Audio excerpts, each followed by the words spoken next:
Ready for cooking with Ida? Today we are making avocado protein toast with a sunny side egg.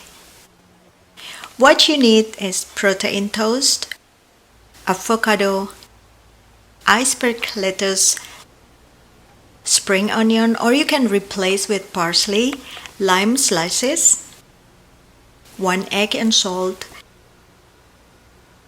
cayenne black pepper. So here's the whole ingredient to prepare. And you will need olive oil or butter to fry the egg.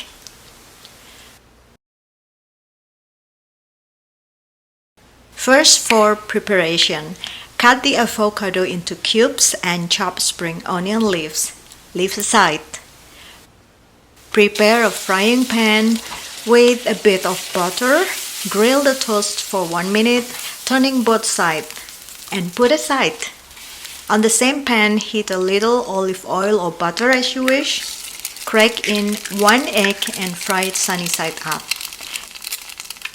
You can fry the egg until cooked, but I like to fry half cooked so the yolk is still juicy. Season with cayenne, black pepper, and a pinch of salt.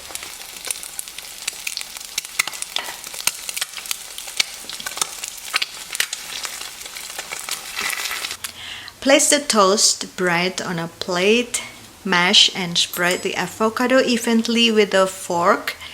Top with iceberg lettuce. Add the sunny side egg on top and the chopped spring onion leaf or parsley. Finish with the black pepper and sesame seeds. You can add the squeezed lime slices on it to give the aroma. And that's it! Voila! Your high-protein avocado toast with sunny side egg is ready. Quick, healthy, and delicious. Don't forget to subscribe for more simple, healthy, everyday recipes from Cooking with Ida. See you soon!